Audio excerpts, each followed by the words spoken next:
Hello， 大家好，我是妮妮家的汉堡。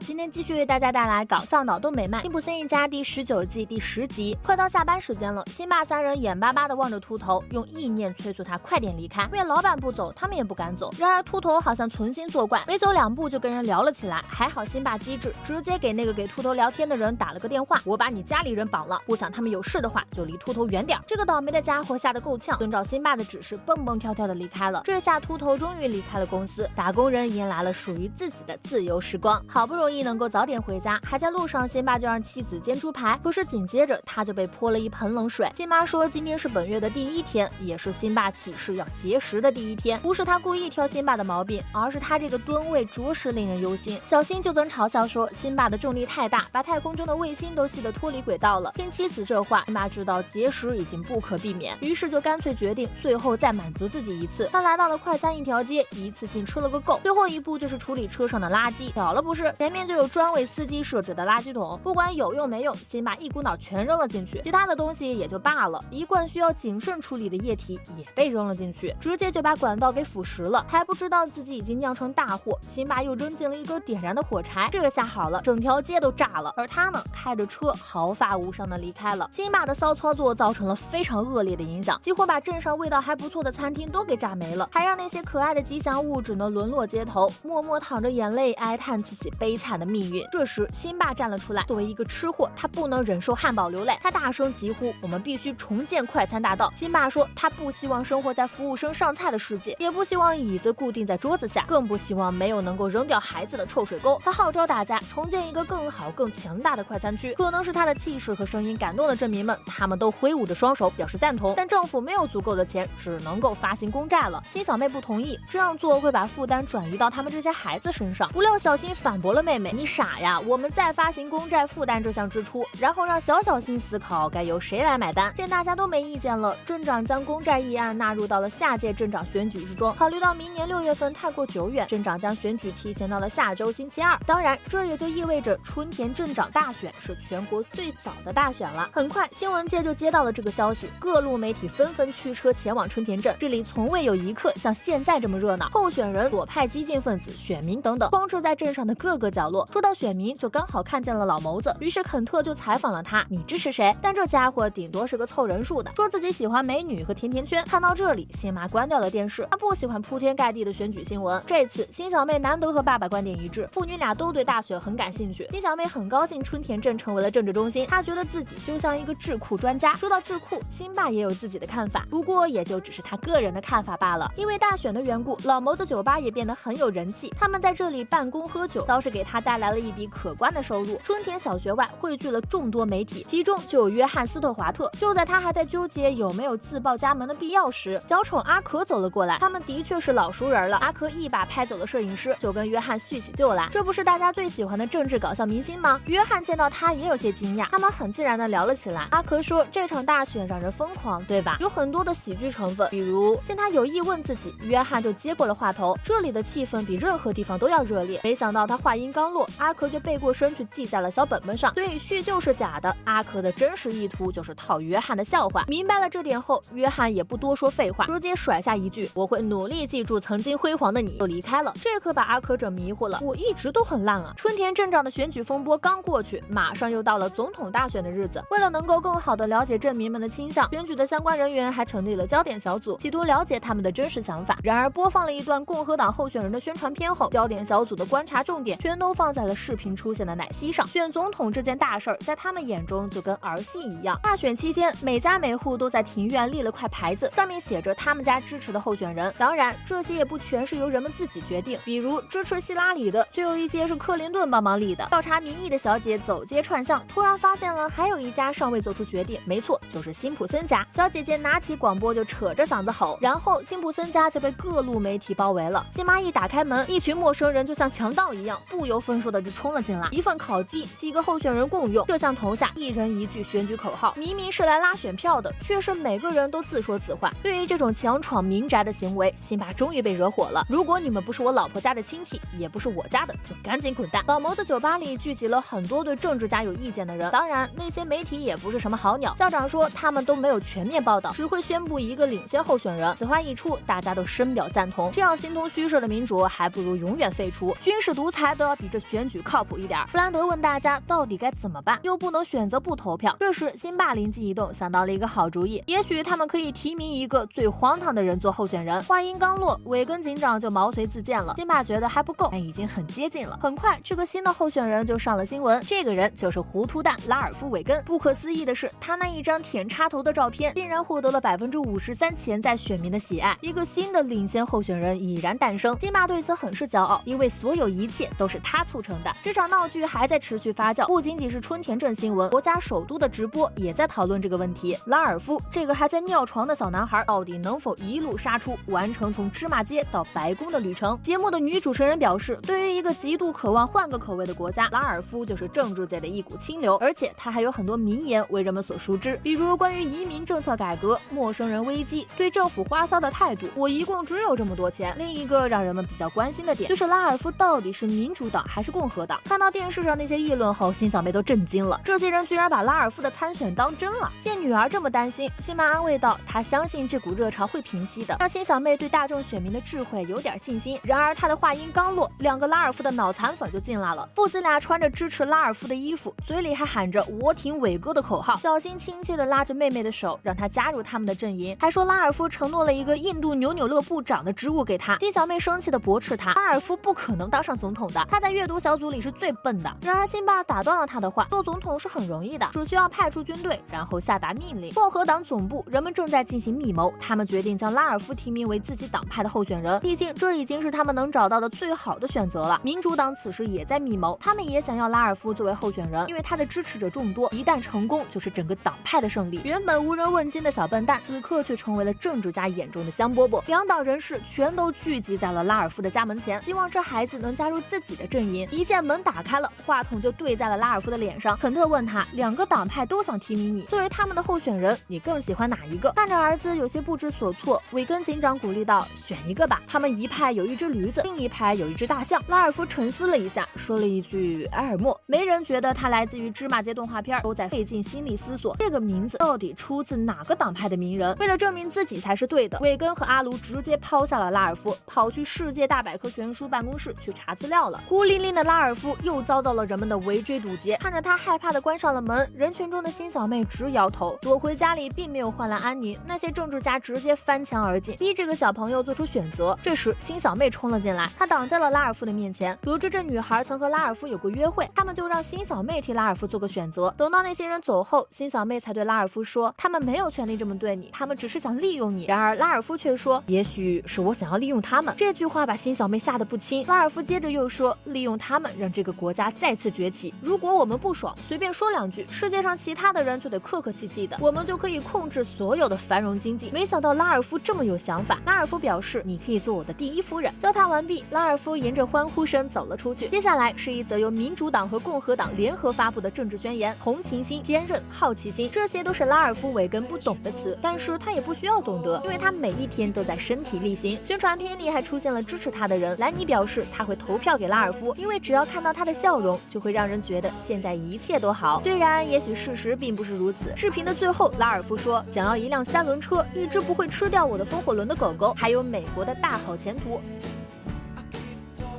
本期视频就到这里了，喜欢的小伙伴们别忘了点赞、评论、加关注，咱们下期再见，拜拜。